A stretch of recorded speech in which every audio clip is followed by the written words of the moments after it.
Hi there, and thank you for joining me for today's live reading of El Diablo by Kathryn Dodson, and this is presented by Itsy Bitsy Book Fits.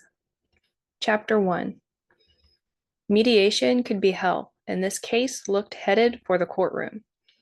Grateful her boss dismissed her to begin drafting a sure-to-be-denied settlement offer, Jessica escaped the tension in the boardroom and hid in her cubicle just around the corner. Over the past 18 months, she'd seen a lifetime's worth of divorce cases. She'd put a bullet through her brain before she'd go through that. Not that she'd ever divorce Angus. Her life had changed 2 years ago when she decided to clean up her act, marry her best friend, and become a lawyer. Angus kept her sane, even though her supposed dream job began and ended with arguments between people who used to love each other. She'd expected a legal career helping women out of tough situations, something she'd experienced. Instead, the boring business contracts and mind numbing divorce cases made her head hurt. She shoved away the thread of doubt about her current life choices. This case, not her new life, was the problem. The couple she'd just left in the conference room took spite to a whole new level. She opened the fat file folder. Wealthy and with 3 kids, they had a humongous house overlooking El Paso and a seething hate for each other. Perhaps not unwarranted, since the husband evidently couldn't keep it in his pants and had impregnated one of the wife's tennis partners. The wife had cowered in the boardroom, makeupless and with red-rimmed eyes. She was easy to feel sorry for, although the lack of foundation exposed flawless skins and a perfection that seemed surgically enhanced, as did the breasts on a frame that looked far too light to support them. You! Suddenly, the wife hovered over Jessica as if she'd jumped out of her thoughts. Holy shit, you scared me. One hand protectively flew to Jessica's chest while the other quickly closed the folder. The meeting had ended faster than she'd expected. You need to make sure Jeff doesn't screw me over again. The mousiness from the boardroom had vanished, replaced by narrowed eyes and a fierce voice. Ma'am, I'm just the paralegal, Jessica said. Everyone in this office needs to understand what happened in our marriage. He's probably hiding funds from our family, and I will protect my children. I want to cut his fucking balls off. The last sentence came out in a growl. How should she respond to that? Bodily injury wouldn't help the woman in her divorce proceedings. Your attorney, Alma Ray, she's the best. You should talk to her about this. I'm going to talk to everyone about this, especially you. You do the grunt work, right? Writing up documents and such. Low-level people like you have more power than you think. I'll be watching you. Half right.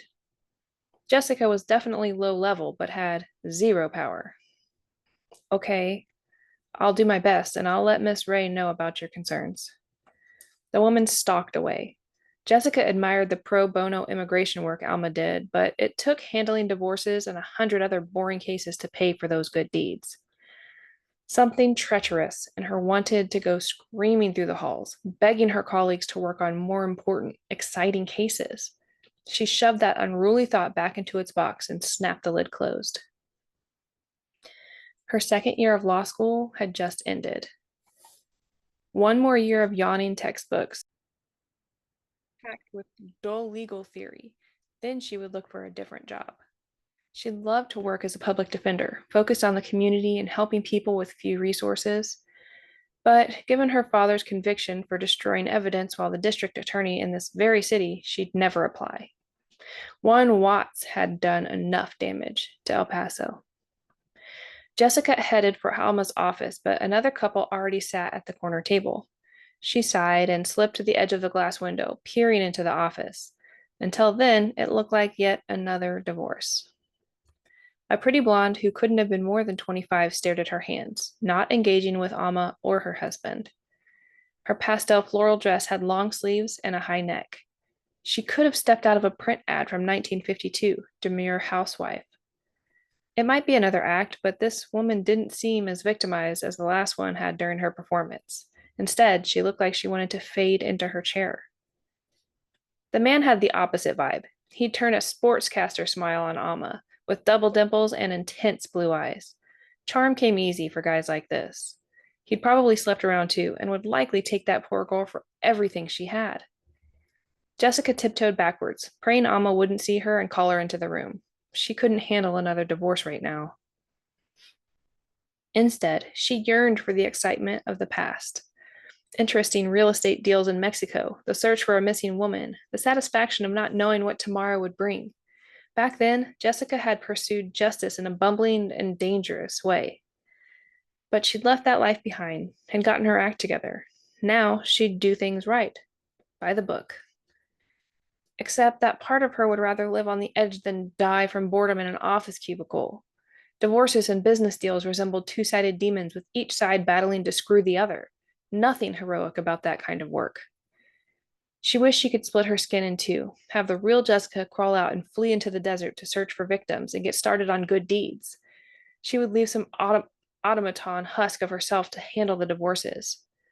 She shook her head. Stop being ungrateful. Alma took a chance hiring her. Angus took a chance by marrying her.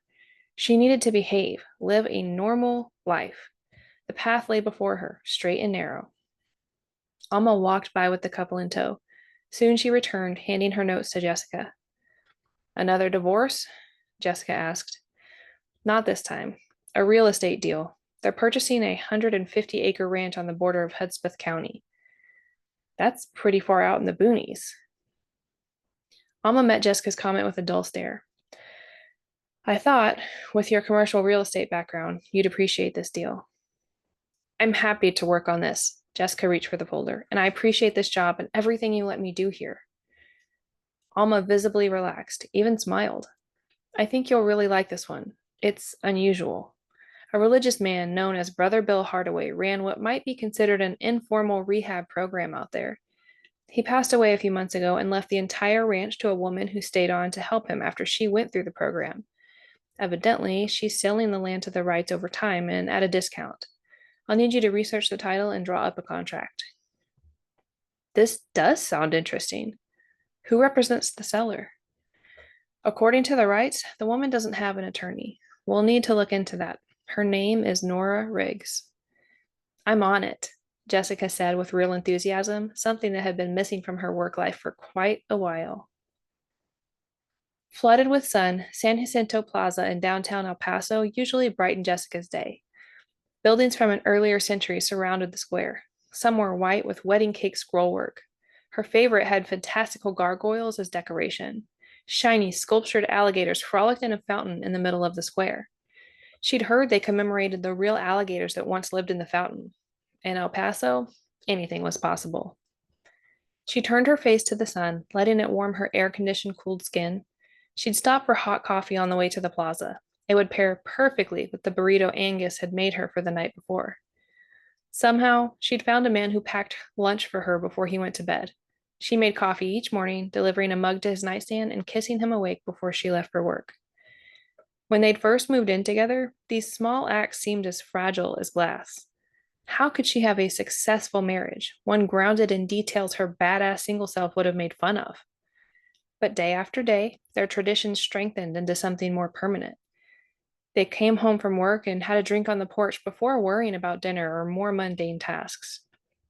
Terrified of losing this best thing, she viewed their rituals like an addict, afraid a single misstep would bust the happiness apart. Angus made the boring parts of her life worth it. She bit into the burrito, machaca, her favorite. It also meant Angus had been to his parents' house. She'd recognize his mom's particular mix of eggs, shredded beef, and vegetables anywhere. The warmth of this simple meal made the desert sun and scalding coffee seem frigid in comparison. Her phone buzzed, and she expected a text from Angus. Oddly telepathic, he often reached out when she thought about him. Instead, the text was from Lucia Ray. Why would Alma's sister's kid text her? Jessica's close ties to all three Ray sisters reached back to when her parents abandoned her after her dad's conviction and her parents' flight from El Paso. Alma, her boss, had lived with her until she moved into the college dorms. Luz, one of Jessica's best friends, let her live on a tiny house on her property until Jessica and Angus bought their own home.